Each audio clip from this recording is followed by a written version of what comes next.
My name is Rachel Carter. I am 36 years old, and at my brother's wedding, I stood up and ripped apart a $50 million contract in front of his new in-laws. People gasped, glasses shattered, and my parents stared at me as though I had set fire to the family name. Why would I do such a thing, to answer that I have to take you back to where it all began? It was 2012.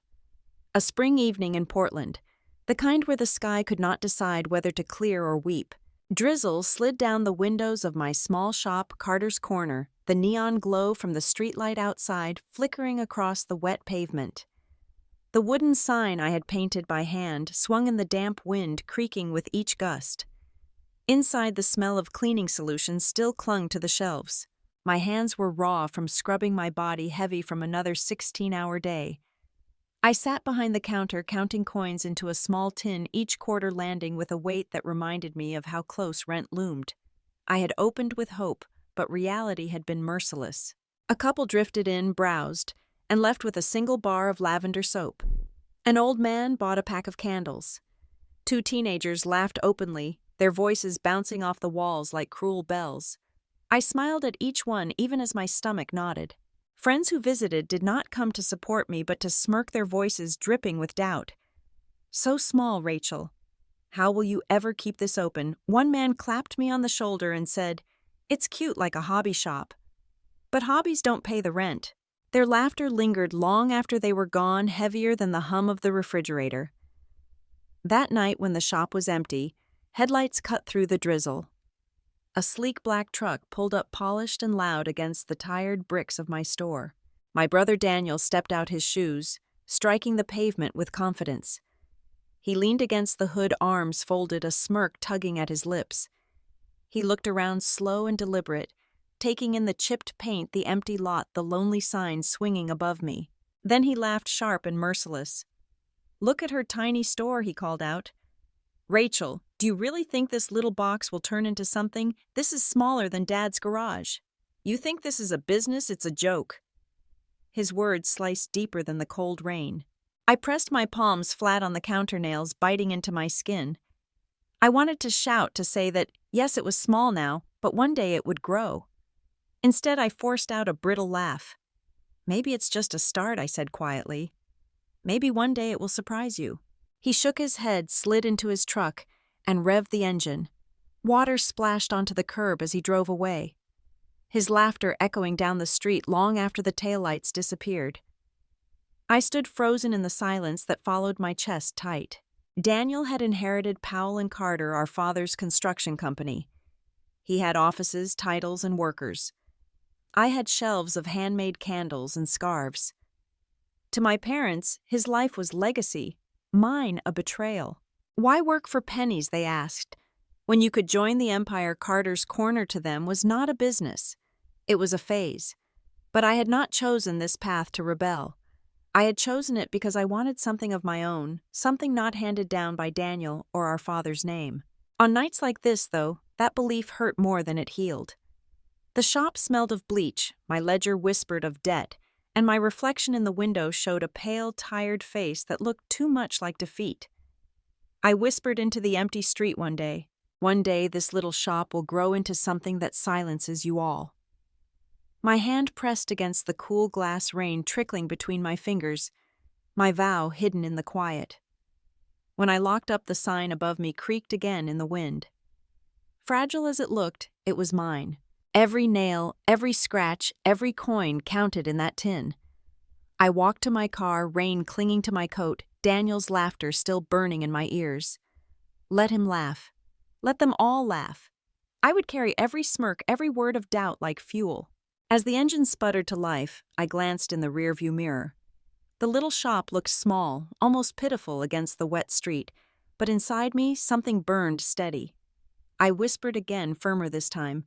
From this tiny store, I will build something that makes the world fall silent. Daniel laughed at that little shop. What he never understood was that every empire begins with something small, fragile, almost laughable. And when the day comes, his laughter will be the first sound to vanish. The year was 2013, 1 year after I unlocked the doors of my little shop for the very first time. I kept it alive the only way I knew how, by working 16 hours a day. The mornings began before the sun with me sweeping the sidewalk in front of Carter's Corner, while the mist from the Willamette River hung in the air like a veil. The nights ended when the streets were empty, and even the bars had gone quiet, and I was still on my knees wiping the floors with the last bit of energy I had. Above me hung a cheap neon light I had bought secondhand from a closing diner. Its hum was constant, almost like the beat of my own pulse, but its glow flickered unpredictably. Sometimes it held steady for hours, and other times it blinked on and off, casting the shelves into shadows. It felt like a reflection of me wavering between exhaustion and determination, never fully extinguished.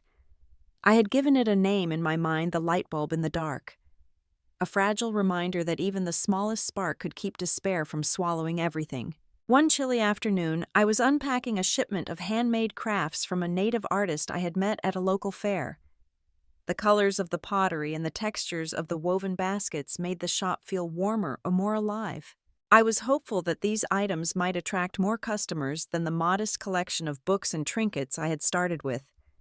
As I arranged the pieces carefully on the shelf, I heard the sound of a car door slamming outside. I looked up and saw Daniel, my older brother, striding toward the door with that confident gait he had inherited from our father.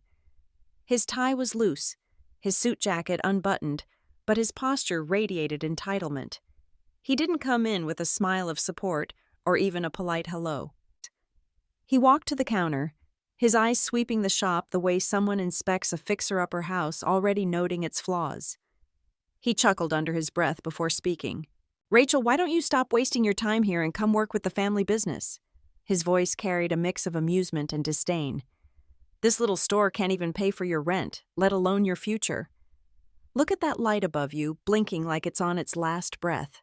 That right there is the future of this place." I froze for a moment, my hands still resting on a basket. My throat tightened and I swallowed hard. I could feel tears threatening to rise, but I forced them down, bending to adjust the shelf as though I hadn't heard him. I told myself if I kept moving, if I kept my hands busy, maybe he would leave sooner. But Daniel leaned closer, resting his elbows on the counter. "You're smart, Rachel. Too smart for this. Do you want to know what Dad says when your name comes up at dinner? He says, she's wasting her degree on that tiny hobby of a store. You should take it as a hint. Come back, be part of something real." His words sliced through me. I wanted to scream to tell him that this store was real, that every drop of sweat and every sleepless night was proof of its reality. But the words stayed locked inside me. I only nodded faintly, keeping my eyes down until I heard the jingle of the door closing behind him and the sound of his car pulling away. Later that week at Sunday dinner, my parents echoed Daniel's voice almost word for word.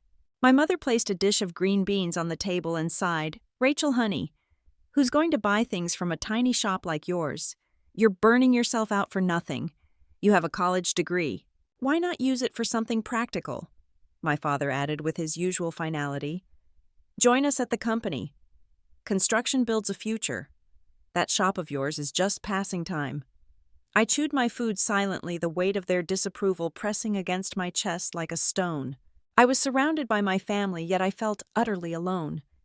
Their voices merged into the shadows around me, making me believe for a moment that perhaps I was foolish, that perhaps all the hours and sacrifices were for nothing. But every time I walked back into my shop and looked up at that flickering light, something inside me resisted. It was weak, yes, but it kept burning. If I could believe in that little bulb, maybe I could believe in myself too. Winter came to Portland harshly that year. One night in December, the city suffered a power outage. The streets went dark, and the only sounds were the wind pushing through the alleys and the occasional crack of branches giving way under ice. I sat inside the shop, wrapped in my old wool coat, shivering. The silence felt heavier than the darkness, and for a moment despair nearly won. But then, with a soft hum, my neon light flickered to life. The tiny generator I had scraped together money to buy weeks earlier kicked in, keeping just that one bulb alive. The pale green glow washed over the shelves, illuminating the pottery, the baskets, the books. It wasn't much, but at that moment it felt like a cathedral of light. I laughed through my tears, pressing my palms together in gratitude. If this store had only one bulb left to shine, it would shine brighter than all the doubt and scorn thrown at me. That was my promise to myself. Daniel said that blinking light was my future fragile and ready to die. He was right in one way. That bulb was my future, but not because it was weak, because it taught me to endure in the dark. The more I lived with the shadows, the less they scared me. And when the time came, that tiny spark would grow into a fire strong enough to burn away every mocking smile, every dismissive word, every laugh at my expense. The night stretched on, and I stayed there sitting under the glow, listening to the hum. It was just me and that stubborn little light bulb, but together we were enough. By the spring of 2015, my little store had survived longer than anyone predicted. Carter's Corner had become a familiar stop in the neighborhood, a place where teachers picked up gifts for their classrooms, where young mothers lingered over coffee mugs painted by local artists, and where an old man named Harold read the morning paper at the counter just so he wouldn't have to sit alone. For the first time, I felt the store had more than four walls and a flickering light. It was a small piece of the community, and I was proud of it. I carried that fragile pride into the Carter family dinner one Sunday night, thinking maybe, just maybe, my parents would finally see me differently. The table was heavy with food, the air thick with the smell of roast beef and butter. My father sat at the head, as always, his back straight, his expression expectant. He lifted his glass high, his booming voice filling the room. To Daniel, our shining star. Congratulations on your new position as vice president at Bradford Realty. Everyone clapped. My mother's eyes sparkled with tears of pride, and relatives leaned across the table to pat Daniel's arm as if he had conquered the world. My brother soaked in the praise, his smile wide, his tie perfectly knotted, every inch of him polished and confident. When the noise died down, I tried to share my own piece of news. The store had just received its first sizable order, 200 handcrafted items for a local corporate gift package. My voice trembled with excitement as I spoke. I thought it was my turn to be seen, but my mother only tilted her head, her lips pressing into a thin smile. Rachel, honey, you're still selling those little odds and ends.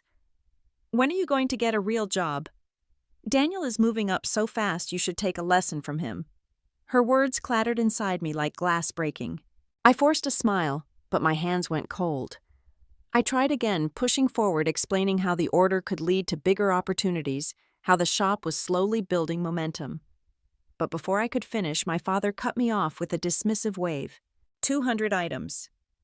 Do you know what Daniel just accomplished? He brought in a multi-million-dollar project for the Bradfords. That's real work. That's success.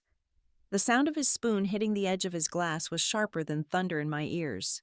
My chest tightened, and I suddenly felt like a child again, standing backstage at my school's award ceremony, waiting for my parents who never arrived. They missed the moment I won my first scholarship, but they never missed Daniel's football games. I could still see the bright balloons and banners when he scored a single goal, the way the whole family cheered, as if he had saved the nation. The contrast between us had been clear for years, but in that moment it cut deeper than ever. As the conversation swirled back to Daniel's triumphs, I sat frozen, the roast beef on my plate untouched. Their laughter grew louder, a cruel echo in my ears. And then something inside me snapped. I pushed my chair back and stood, my legs trembling but my voice steady enough to silence the room. I get it now. In this family, worth isn't measured by effort or perseverance. It's measured by how much you make the family look good in the eyes of the world. That's the only currency you recognize. The room fell still. Daniel leaned back in his chair with a smirk tugging at his lips, as if my pain were his victory. My mother's eyes narrowed, her face filled with the look she reserved for disobedience. My father's jaw tightened, but he said nothing. The silence pressed down on me, suffocating, until I realized it was also freeing. For years I had been waiting for their approval, chasing it like a mirage. But I saw now it would never come. They had already chosen their golden son, and I would always be invisible. I took a breath, feeling the weight leave my chest as I added, "Don't expect me to keep trying to please you. I won't play that role anymore." The air cracked with tension. Forks hovered mid-air, glasses trembled in hands no one dared to move. I turned walking out of the dining room, the sound of my heels sharp against the hardwood floor. Behind me, Daniel chuckled softly, a low, victorious laugh that made my skin burn. I knew then I had separated myself from that table forever. I was no longer their obedient daughter. I was something else, something they had dismissed too quickly. From that night on, I stopped seeking their applause. The crack in our family had widened into a chasm, and I was on the other side. They had crowned their golden sun, but they had also created a storm inside me, a storm they would never see coming. By the end of 2016, I had grown used to being invisible at family gatherings. Around the long, polished oak table, conversations spun endlessly around Daniel. His latest project, the luxury car he had just leased, the new home my parents had proudly helped him purchase. Every glance, every word fed the story of his rising star. And me, I was still their daughter with a shop, the one they spoke of in hushed tones if they mentioned me at all. The small shop girl. No matter how hard I worked in their eyes, I was never enough. One gray December afternoon, I walked into the downtown Portland branch of my bank, clutching the paperwork for a small loan extension. My shop needed inventory before Christmas, but the shelves were already more bare than I wanted them to be. The manager, a man with slicked-back hair and a sharp suit, flipped through my file without once meeting my eyes. His lips curved into a faint smirk. Carter's Corner. He said it like a punchline. Do you really think this place can hold on? Wouldn't it be wiser to find something more stable? Maybe with one of the big firms around here? His voice carried the weight of a verdict, not advice. I thanked him quietly, tucked the papers back into my bag, and walked out into the cold. Rain was falling in fine, icy threads, soaking through my coat. I stood on the steps of the bank, shivering, staring at the cars rushing by on wet asphalt. In that moment, it felt like every door I knocked on was slamming shut one after another. The rumors started soon after. Customers whispered that Carter's Corner would close by spring. A few regulars stopped coming, and one of my oldest friends from college, Anna, pulled me aside after coffee and sighed. Rachel, maybe it's time to let it go. The business world is not a place for dreams. Her words stung, not because I hadn't thought the same in my darkest hours, but because she said them with pity, the kind I had seen in my mother's eyes so many times. Pity was worse than anger. Pity meant they had already given up on me. Each morning I unlocked the shop, my fingers stiff from the cold, forcing myself to straighten shelves and polish glass cases. Yet inside I was fighting a storm. I could already hear Daniel's laughter echoing through the halls of my mind. Look at her tiny store. I imagined my father's voice comparing my struggle to Daniel's million-dollar deals, my mother sighing that I was wasting my degree. If I quit now, their voices would become permanent scars carved into me forever. One evening I stood behind the counter, head bowed, the store empty, except for the faint hum of the faulty heater. Outside, Christmas lights blinked in the drizzle, mocking me with their cheer. I was running numbers in my notebook, crossing out what I couldn't afford, when the doorbell jingled. A woman in her 50s stepped inside, her hair tied neatly in a scarf, her coat damp from the rain. Two younger men followed, carrying clipboards. She glanced around with sharp, curious eyes, pausing at each display as if measuring it. Finally, she walked up to me and extended a hand. You must be Rachel. I've heard about your store from a traveler who passed through Seattle. My name is Margaret Jennings. I own a chain of artisan gift shops in Washington. Her handshake was firm, her tone steady. For a heartbeat, I thought it was a cruel joke, some elaborate setup. But then she smiled, a real smile that softened her face. We've been looking for new suppliers. Your work, your sourcing of local crafts, it caught my attention. The two young men began taking notes, asking questions about my suppliers, my designs, my timelines. My hands trembled as I answered, pulling out catalogs, showing them the shelves. Margaret listened, nodding, her expression one of quiet approval. Before leaving, she placed an order. Not just a few pieces, but nearly everything I had in stock. Then she slid a contract across the counter, a large order for the upcoming holiday season. My pen shook as I signed, and I could hear the thunder of my own heartbeat. When the door closed behind them, I stood frozen in the silence, my breath catching in my throat. Then the tears came hot and unstoppable. Not from weakness, but from the sudden rush of knowing that for the first time, someone outside of my family truly believed in me. That night I stayed in the shop long after the lights in the street had dimmed. I traced my fingers across the shelves, the wood smooth under my skin. It felt different now, as if the walls themselves carried hope. The world had turned its back, but in that moment a single door had cracked open. Not the doors of my parents' approval, not the door of a banker's office, but the door carved by persistence itself. I had walked through it trembling, but I walked through it all the same. And in the quiet of my little shop, I whispered to myself that I would never again mistake being ignored for being worthless. A single flame, if it refused to go out, could one day light a fire big enough to sweep away every shadow. By 2017, after the boost from the Seattle order, my little shop had grown into something that looked less like a corner boutique and more like a small workshop. During the day, I sold to walk-in customers smiling even when my legs ached.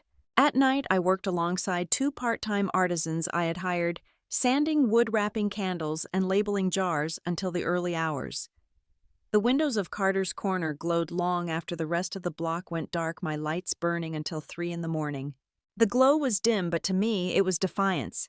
It was proof that I was still here, still fighting. I was running on instant noodles and cheap coffee, surviving on caffeine and stubbornness. My palms grew rough.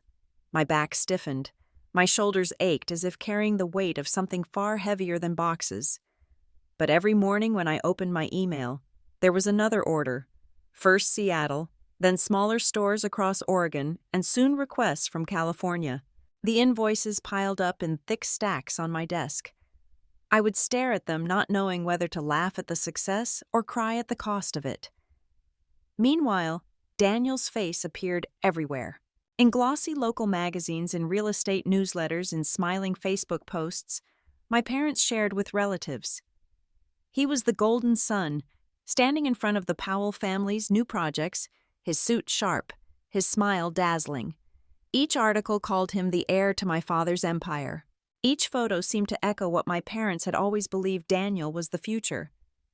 I was only the shadow. One evening as I was taping up boxes, my phone rang. It was my mother. Her voice, warm to others, always carried a quiet sting when directed at me. "Rachel, why don't you come home for dinner? Daniel was just appointed to the board of directors. You should be here to celebrate with the family." I pressed the phone to my ear with a shoulder as I wrestled with the packing tape, my voice raw from exhaustion. "I can't, Mom. I'm getting orders ready for tomorrow's shipment." There was a pause followed by a sigh. Always that little shop. "Rachel, those small contracts. Are they really worth so much of your life? Daniel is shaping a career that will last generations. You should learn from him." I stared at my blistered hands streaked with glue and ink and bit back the urge to shout. To her, my victories would always be little. To them, my shop would always be a distraction, not a foundation. That night, the fatigue hit harder than ever. My head dropped onto the desk, the smell of cardboard and wax heavy in the air. My body shook from exhaustion, but before sleep could take me, my computer chimed. I blinked at the screen, barely able to focus. An email subject line: long-term partnership proposal. I opened it slowly, almost afraid it was another rejection. But as I read, my chest tightened. A regional chain of artisan supermarkets across the Pacific Northwest wanted to partner with Carter's Corner. A 3-year contract, $5 million in value. My hands covered my mouth as tears flooded my eyes. Not the soft tears of relief, but the violent sobs of someone who had fought too long in silence. For the first time, I knew the sleepless nights, the ramen dinners, the raw hands, all of it had been worth something. This was not pity, not charity. This was validation. This was proof. Sometimes in those endless nights, Marcus would stop by. He had first come as a supplier bringing handmade soaps and oils, but over time he became more than a business contact. He would find me hunched over boxes at 2 in the morning, press a warm coffee into my hand, and remind me I wasn't alone in this fight. His presence was quiet, steady, and I leaned on it more than I dared to admit. He never asked me to rest, never told me I was doing too much. He simply stood beside me as if to say that my battle was worth standing in. I leaned back in my chair, staring at the flickering ceiling light, laughter breaking through the sobs. I whispered to myself in the stillness, my voice shaking but strong. It matters. I matter. Outside the street was empty rain slicking the pavement into dark mirrors. Somewhere across town, Daniel was likely toasting his success with champagne, his smile flashing for cameras. But in that cramped little workshop, with my pen still warm from signing a contract that could change everything, I felt something stronger than envy. I felt the beginnings of a storm rising inside me. Daniel could sleep in silk sheets, sit on boards, and grin at the world. But I would stay awake through the cold nights, my hands trembling from fatigue, with Marcus's quiet presence steadying me, and sign a deal that one day would wipe the smile clean off his face. In 2019, the invitation arrived wrapped in gold-trimmed cardstock, its weight as heavy as the message it carried. Daniel was marrying Victoria James, daughter of one of Seattle's wealthiest real estate families. The lettering shimmered beneath my fingertips, but the words burned like ice. This was not just a wedding, it was a coronation. Daniel, the golden heir, had found his queen, and the Powell family could finally boast of an alliance that would cement their place in the upper echelons of society. My parents displayed the invitation on the mantel like a relic, their pride spilling over, as if the ink on the card was their own achievement. I accepted mine with a cold smile, my hands trembling. They saw me as an afterthought, an accessory, someone to fill a chair so the family photo looked complete. I knew before stepping foot in that castle that I would be an outsider. Still I went. Not to celebrate, but to watch. To remember. The venue was a sprawling estate in Bellevue, a castle with marble staircases and chandeliers dripping crystal. From the moment I entered, I was guided not to the grand tables at the center, but to the farthest edge of the room near the catering staff. A table tucked beside swinging kitchen doors. My chest tightened, but my lips pressed into a line. It was predictable.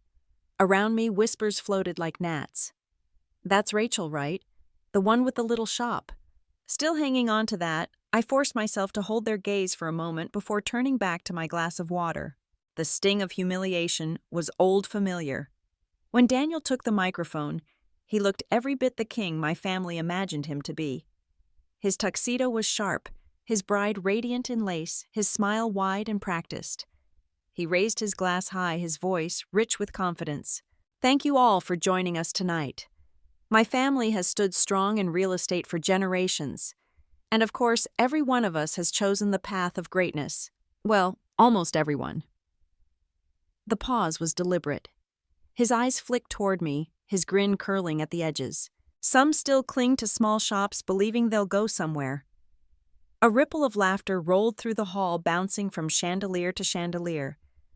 My heartbeat thundered in my ears. I could feel the weight of every mocking glance. My parents sat at the front, their faces frozen in polite smiles, neither speaking nor stopping him. They let him make me the punchline at his own wedding. Victoria's gaze found mine. Her lips pressed into a smirk before she turned away, her pearl earrings catching the light like daggers. The humiliation was suffocating, and yet I sat perfectly still. I would not give them the satisfaction of seeing me flinch. Under the table, Marcus reached for my hand. His palm was warm, grounding me in the storm. His whisper brushed against my ear, steady, unyielding. You don't have to endure this anymore. They need to know who you are. His words lodged deep inside me like a hammer striking a long-locked door. The rage, the years of dismissal, the endless nights bent over boxes and invoices, all of it coiled tight within me. Later, as music filled the hall and couples spun beneath the crystal lights, I slipped away from the noise. The ballroom blurred behind me, laughter mixing with the clink of champagne flutes. My hand trembled only slightly as I pulled out my phone. My voice was low but sharp as a blade. Sign the $50 million contract. Tonight. On the other end, confirmation came swiftly, almost casually. The ink would be dry before dawn. My pulse steadied as I slid the phone back into my purse. I looked across the room at Daniel, his arm wrapped around Victoria as they laughed in their spotlight. My eyes narrowed, my mind whispering the truth he would soon learn. you mocked my tiny shop. But the deal your in-laws are waiting for, the one their company needs to survive, rests in the hands of your so-called useless sister. I didn't smile. I didn't raise a glass. I simply watched him from the shadows of the castle, my silence heavier than any toast. In the glow of the chandeliers, I sat at the last table, the one closest to the kitchen doors. But from that forgotten seat, I rewrote the game. Daniel could laugh tonight, but the moment that contract landed on my desk with my name printed beneath the title CEO, that laughter would wither into nothing. The morning after the wedding, the city skyline shimmered behind the mirrored glass of Bradford Development.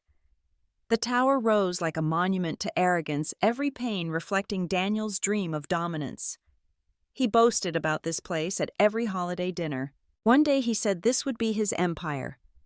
Now I was walking into its heart, not in silk or sequins, but in a black suit that matched the leather case in my hand. Inside it was the truth that would strip the shine off his empire. The receptionist gave me a practiced smile, not recognizing me as anyone significant.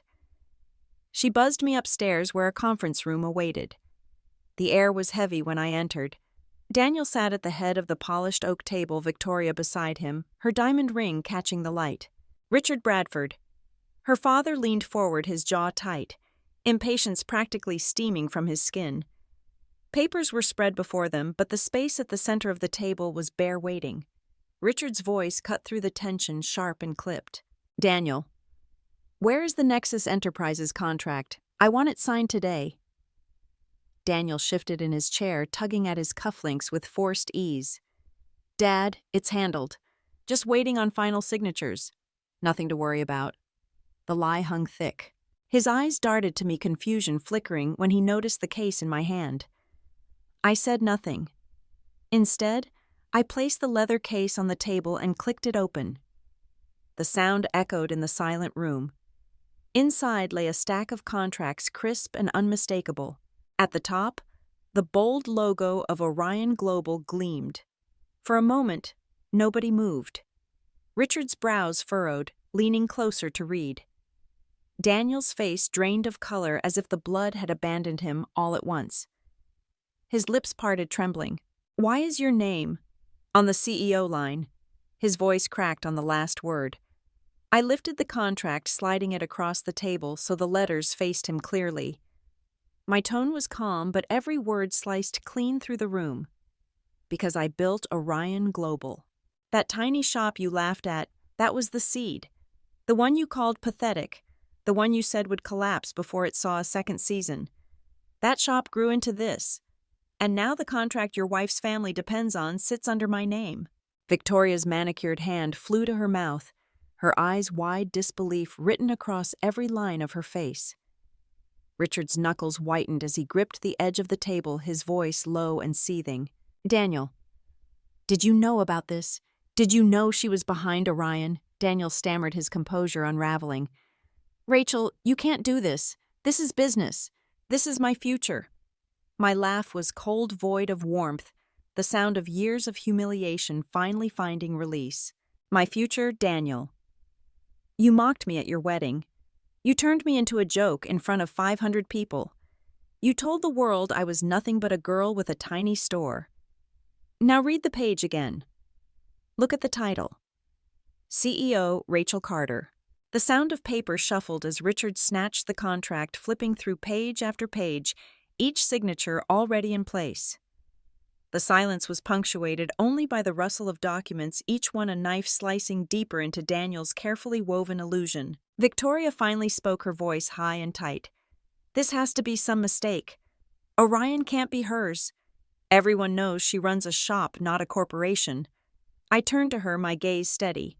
Everyone believes what Daniel wants them to. He wanted me small and visible so he could shine brighter. But I was building while he was boasting. And now you see the truth. Richard's chair screeched against the marble floor as he stood, his face flushed. Daniel, you let me stand in that ballroom last night bragging about our future, while the contract that could save us was sitting under your sister's name. Daniel's voice broke, his hand reaching toward me across the table. Rachel, please. Don't do this. We're family. The words snapped something inside me. Family. The same family that never defended me, that let me rot at the far table, that laughed when you mocked me. You don't get to claim that word now. I pushed the contract forward until it pressed against his shaking hands. If you want this deal, you go through me. Every page you sign is a reminder that the girl you dismissed is the woman who holds your lifeline. The room sat frozen, 3 pairs of eyes locked on me with a mix of fury, fear, and disbelief. And for the first time, I felt the weight shift. The power that had been denied me at every dinner, every holiday, every whispered conversation was finally mine, stamped in ink on a stack of paper. My brother had the applause, the praise, the spotlight. I had only a tiny store and a pride that refused to break. But today, the contract on the table proved a truth they had never wanted to face. Sometimes the one pushed out of the banquet hall is the very one who decides if the feast continues. Chapter 8. The Shattered Celebration. The morning after the news spread faster than wildfire. While Daniel and Richard still sat stunned in that glass tower, their phones would not stop ringing. Board members demanded answers. Banks pressed for reassurance. Investors left sharp voicemails, their voices clipped with suspicion. Everyone wanted to know why Orion Global had suddenly pulled back from the $50 million deal. Meanwhile, the second day of the wedding festivities was already underway. What was meant to be a showcase of opulence now curdled into something else entirely. The ballroom was filled again, but the air no longer carried joy. Laughter had been replaced by whispers, and eyes that once sparkled with admiration now darted with unease. I walked in quietly, not to make a scene, but the atmosphere seemed to shift around me. Guests in tailored suits and glittering gowns leaned toward each other, murmuring like restless bees. One man's words floated close enough for me to catch. I heard the contract was canceled by the CEO, and it turns out she is the groom's sister. Victoria drifted through the doorway of the hall.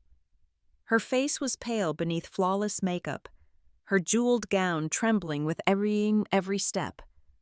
The sparkle of her wedding tiara felt grotesque under the harsh light of scrutiny. Richard's voice erupted across the hall, splitting the low murmur into silence. "You lied to me, Daniel." His words lashed out in front of the entire assembly. "You told me the contract was secured, and now I learn it was a charade." The humiliation rippled outward, crashing into the guests like a wave. The air filled with a rising tide of whispers. Faces turned toward them, not in admiration anymore, but with the curiosity reserved for a tragedy unraveling in public. My mother rushed toward me, her hands clutching mine in desperation, her voice trembling. "Rachel, what are you doing? You're tearing this family apart." I pulled my hands free, steady, my eyes locked on hers. "No, Mother. This family tore me apart a long time ago. I am only letting the truth speak for itself." Daniel stood, then his face mottled with rage, his voice loud enough to carry across the crowd. "Don't fool yourself. You have a tiny store. You'll never bring this empire down." I laughed sharp and clean, and the sound turned heads. "I'm sorry, Daniel. That tiny store grew into Orion Global. And today it isn't me begging. It's you." The room quaked under the silence that followed, until an older gentleman in a dark navy suit stepped forward. He was a well-known investor, his voice calm but deadly as it carried across the hall. "Richard, I cannot continue to place trust in a company that hides information and conducts itself with such recklessness. Consider our partnership ended." It was the crack of thunder before the storm. One by one, chairs scraped back against the polished floor. The proud hum of last night's celebration dissolved into the cold staccato rhythm of footsteps leaving. The clink of crystal glasses and the sound of music had been replaced with the hollow echoes of departure. Victoria collapsed onto a chair, sobbing, her makeup running down in streaks that blurred the face she had so carefully presented to the world. Richard stood motionless, his jaw slack, as if he had just witnessed the collapse of a kingdom he thought unshakable. Daniel lowered his head to the table, his hands gripping his hair, a man who had once strutted with certainty, now buried in shame. My parents sat frozen in place, their eyes wide as if the glow of the family name they had treasured had been extinguished in a single breath. The wedding had begun as a coronation. It ended as a public dismantling, every whisper and every turn back, stripping them of their pride. And for the first time as I stood in that ballroom, I no longer felt like the shadow pressed against the wall. I was the one who had shifted the story, the one whose presence could no longer be denied. The castle walls that had once gleamed with promise now rang hollow with disgrace. People came to witness a union of wealth and power. Instead, they left carrying a story of ruin. My brother had laughed at my small shop. But as the guests filed out their heels clicking against marble, their voices carrying fragments of my name, I knew his laughter had finally died. After the chaos of the wedding, the headlines rolled out one after another like a drumbeat. $1 million wedding turns into financial disaster. Orion Global withdraws. Contract at the last minute. My photograph me walking out of that glittering hall with a steady expression was plastered across front pages. Underneath captions screamed, "The sister who struck back at her brother during his lavish wedding." I told myself not to read too much, but everywhere I turned, there it was. On the television at the coffee shop near my building. On the phone screens of strangers in the subway. The world finally noticed me, but not the way my family had ever imagined. That evening, as the rain tapped against the windows of my apartment, the knock came. Hard, impatient, a fist against the wood. When I opened the door, Daniel stood there. His hair was disheveled, his tie long gone, the lines of exhaustion carved deep into his face. The man who had once stood on stages, praised for his composure, now looked like he had been dragged through the gutter. "Rachel," he rasped, pushing his way inside before I could stop him. "Do you think you've won?" His voice shook, half fury, half desperation. "You've dragged this family into the mud. If my company collapses, our parents will lose everything. Everything." He moved closer, his breath hot, his tone shifting into something like a threat disguised as a plea. "You have to reinstate the contract. You have to save the family's name." I didn't answer. My silence was louder than anything I could have said. The next day my phone rang, with the number I knew too well. My mother. The summons was short, the words clipped. "Come home. We need to talk." I went. The house looked the same, polished wood floors and framed photographs of Daniel's achievements lining the hallway. But the air was heavier, as if the walls themselves strained under the tension. In the living room, my mother sat wringing her hands, tears streaking her cheeks.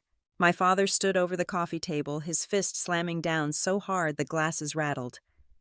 "You are blood, Rachel," he barked. "No matter what Daniel has done, he is your brother. You have to think of this family. You cannot turn your back now." My throat tightened, but I met his eyes, my voice low, steady. "When I needed my family, who thought of me?" Silence swallowed the room. Only the tick of the wall clock broke it, each second stretching like an accusation. Then Daniel exploded. His face twisted with rage, his voice rising. "If you don't sign it back, I'll expose you. Don't think you're the only one with secrets." I stood then, every nerve alive with the years of silence I had swallowed. Secrets. "Look in the mirror, Daniel. I have nothing to hide. But your debts, your siphoned money from Powell Construction, your gambling, your lies, I know them all. If you want this fight, let the courts decide." The color drained from his face as if I had ripped the mask from him. My mother gasped. My father froze, their eyes darting between us, as if only in that moment they realized the son they had placed on a pedestal stood hollow and cracked. I didn't raise my voice, but each word was a blade cutting away what was left of their illusions. All those years they had called me weak. All those years I was the shadow behind their golden sun. Yet in that living room with the truth spilling into the open, it was Daniel who trembled. Daniel who faltered. They stared at me as though seeing me for the first time, and for once I did not flinch under their gaze. They thought I was fragile, easily broken nothing without their approval. But when the shadows behind the curtain were dragged into the light, the truth itself became the sharpest weapon I had ever held. And this time I would not step back. A week after the wedding collapsed, I woke to the sound of my phone vibrating relentlessly on the nightstand. Dozens of messages, missed calls, and emails filled the screen. Headlines screamed across financial news outlets. CEO of Nexus lied about her credentials. Rachel Carter's company is just a shell for shady investments. Scrolling through, I saw my own face splashed across the internet, twisted by cruel edits paired with captions meant to humiliate me.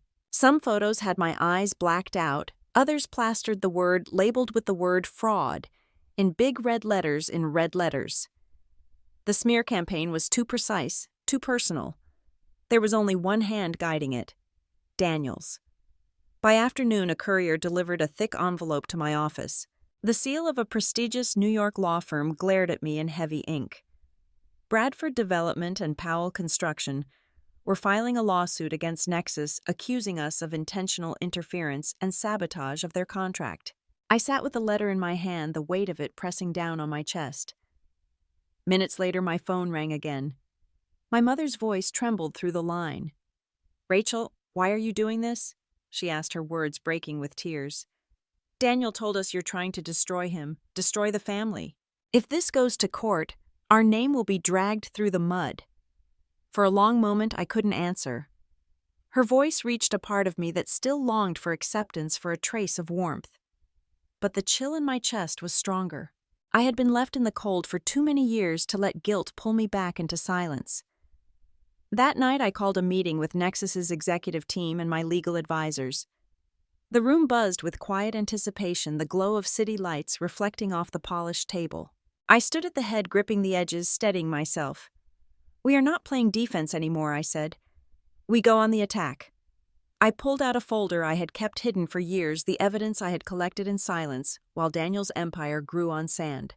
Copies of falsified contracts, emails showing kickbacks, records of offshore transfers shielding the mountain of debt Powell Construction had amassed.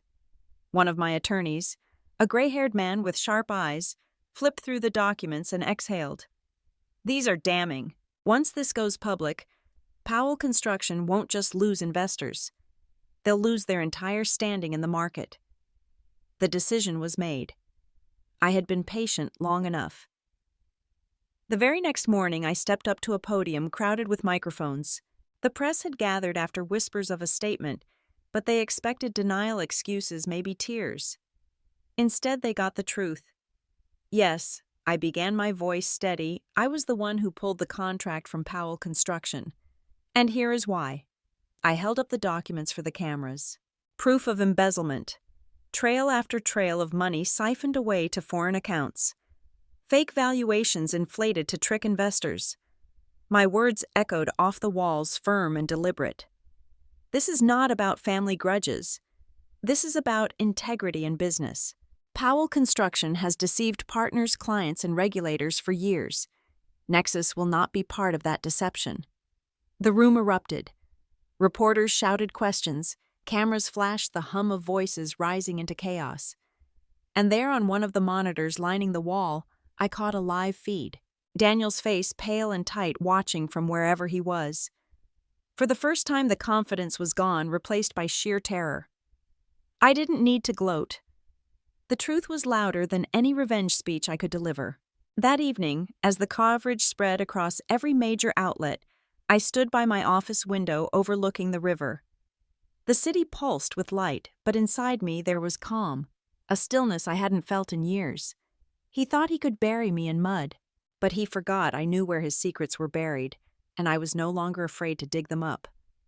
And now, as the tide turned, it was Daniel drowning in the filth he had created. After the press conference, the storm only grew fiercer. Headlines screamed across every major outlet. Powell Construction, engulfed in embezzlement scandal. Daniel Carter under federal investigation. News anchors spoke his name with disdain. Reporters camped outside his office. Cameras captured the moment he was escorted from Bradford Development. His once flawless suit crumpled, his tie askew, his face pale and hollow. That image ran on the evening news like a symbol of his fall. At home, my parents could no longer hide. Journalists surrounded their porch, microphones shoved forward whenever the front door creaked. Neighbors whispered behind curtains. Friends stopped returning their calls. That night, they summoned me to dinner. I walked into the dining room that had once been a battlefield of words, the same table where my efforts were dismissed year after year. My father's hands shook as he gripped the edge. My mother's eyes were swollen from crying. Finally, my father slammed his palm down. The sound made the silverware rattle. "Rachel, you have caused your brother's downfall. Do you feel proud of yourself?" I lifted my gaze, meeting his bitter fury with calm. "No. He pushed himself into this place long ago. All I did was bring the truth into the light." My mother's lips trembled, her eyes darting between us. For the first time, there was doubt in her expression. The quiet didn't last. The front door opened, and Daniel stepped inside. His once proud posture was gone. His body, thinner shoulders hunched, eyes sunken. Yet he tried to force that familiar smirk clinging to the shards of arrogance. "You think you've won," he hissed. "You'll never have this family. Mom and Dad will never stand with you. You're nothing but an outsider here." I rose from my chair, facing him across the table that had divided us all our lives. "You're right," I said softly. "I was an outsider. But now it's you. You betrayed them with your greed, not me." My mother's sob broke through the air. She turned to him, tears streaming. "Daniel, is what Rachel says true?" For a moment he said nothing, his jaw working, his eyes darting like a cornered animal. Then his voice cracked into a shout. "So what if it is?" "Everything I did for this company, for this family. Not so she could." He jabbed his finger at me, his voice shaking, "Not so she could climb over my back." The room spun with his confession. My father's face was drained of color. He staggered to his feet, clutching the edge of the table, as if the weight of his own disappointment might drag him down. For the first time, he did not shield Daniel. Instead, his voice was weary, almost broken. "Son, you have dragged this family into ruin." The silence that followed was deafening. Daniel's chest heaved, his fists clenched, but there was no more ground left for him to stand on. My mother buried her face in her hands. My father lowered his gaze, and in that moment the illusion shattered. The golden sun was no longer untouchable. The burden of truth had finally forced my parents to see. They had to choose. To cling to the son they had adored, even as he destroyed them, or to acknowledge the daughter they had dismissed, the one who had stood alone in the shadows carrying her fight into the light. In that moment, light filled the cracks, and there was no space left for darkness to hide. The silence after my father's words lingered like smoke after a fire. Daniel stood there trembling, his chest rising and falling with shallow breaths, his pride crumbling piece by piece. My mother's sobs filled the room, each one like an echo of the years I had spent invisible to them. For a moment, I simply looked at them, at the family I once yearned to belong to, and I felt no hunger for their approval anymore. The following weeks were a storm of consequences. Federal agents moved swiftly, documents surfaced, and the company Daniel had flaunted for years collapsed under its own lies. Powell Construction filed for bankruptcy by the end of that winter. Richard Bradford severed all ties publicly, his daughter Victoria retreating to her family's estate. The wedding that had been broadcast as a triumph was now remembered only as the prologue to disgrace. Meanwhile, Orion Global expanded. Our deal with the Northwest chain grew into contracts across the West Coast. For the first time, my team and I moved into a headquarters downtown, glass walls, reflecting the very skyline Daniel once claimed as his own. I sat at the long mahogany table in the boardroom, the title CEO engraved in front of me, and I thought of the nights I had spent huddled under a flickering neon light in my tiny shop. One evening, as I was preparing for a conference call with investors from Chicago, my parents came to see me. My father's shoulders seemed smaller, his voice weaker. My mother's eyes carried an apology as she struggled to speak. "Rachel," my father began, "I never understood how strong you were.